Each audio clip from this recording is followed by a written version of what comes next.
I've been thinking about this. There's something that's been going on for centuries. At one point, we had all of these great conquerors. Alexander the Great, Catherine the Great, and Peter the Great, and Genghis Khan, Attila the Hun, Julius Caesar! He kicked some serious ass! Vlad III, commonly known as Vlad the Impaler, or Vlad Dracul, was Voivode of Wallachia 3 times between 1448 and his death in 1476, or maybe 77, nobody really seems to know. He is often considered one of the most important rulers in the Wallachian history, a national hero of Romania. He's a personal hero of mine because he's known for impaling people. So, a voivode, by the way, is a prince, and as we'll see, Vlad, not always such a prince. He was born in Wallachia, now modern Romania, between 1428 and 1431. He was the 3rd Vlad of the House of Draculest. This was one ruling family at the time, and another ruling family was the House of Danesht. They both were descendants of the House of Basarab, the founder of Wallachia. He was the 2nd son of Vlad Dracul, who became the ruler of Wallachia in 1436. Vlad and his younger brother Radu, they were held as hostages in the Ottoman Empire to secure their father's loyalty to the Ottomans.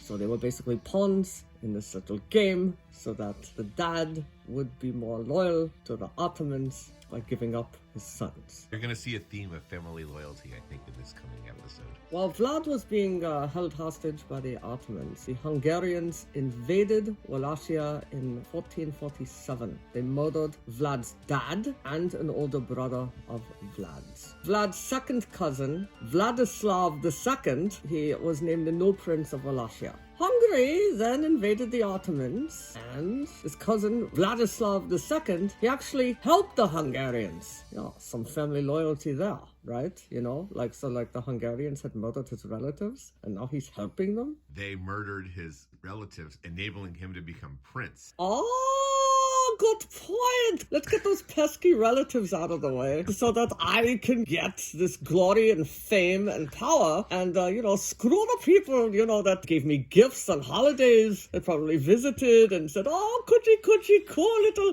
Vladislav II, aren't you cute? You're never going to come back and kill us someday. Yeah, so Vladislav II, he's helping the Hungarians who just killed half of his family. So Vlad Dracul, invaded Wallachia with Ottoman support, and he became the voivode of Wallachia. But his cousin Vladislav II returned. Not please. No. Can't take any of the power away from me, dude. So Vlad Dracul, he had to seek refuge in the Ottoman Empire, and later he would actually even be living in Hungary. Relations between Hungary and Vladislav II of Wallachia, they later broke down. No big surprise there, right? In 1456, Vlad Dracul again invaded Wallachia, this time with Hungarian support. Like we're in a pinball machine, we're just going back and forth and back and forth and back and forth. So now Vlad Dracul is like all in good with the Hungarians because Vladislav and Hungary had a falling out. So Vlad's okay now with Hungary. He's invading Wallachia with Hungary against his cousin Vladislav II, died fighting against Vlad the Impaler. This is a good thing because now we don't have to keep getting confused between Vlad Dracul and Vladislav II. Vlad Dracul, the prince, at this point began to purge the Wallachian nobility to strengthen his position. Vlad, enemy number 1, the Transylvanian Saxons, who were German traders who came to the area. The Saxons were Catholic. Vlad wasn't a fan of that since he was into the Roman Orthodox Church, being the super religious guy that he was. But the Saxons were supportive of the Habsburg King of Hungary. Vlad favored a family called the Hunyadis. They went against the monarchy. Vlad favored the Hunyadis because guess why? They helped Vlad get into power. In 1457, there was a big old showdown between the Saxons and Vlad. The Saxons supported 2 threats of Vlad. Threats in terms of taking over the throne. There was half-brother Vlad the Monk. There's another Vlad that we have to deal with. And some dude named Dan III. Dan met with one heck of a fate. Dan was forced to dig his own grave before being beheaded. This brouhaha was when Vlad first did his impaling thing. Vlad Dracul then began plundering Saxon villages in central Romania, or Transylvania. Get the connection? Transylvania, Dracula, yeah. So Vlad the Impaler captured people in central Romania, back to Wallachia, where he had them, what? Impaled!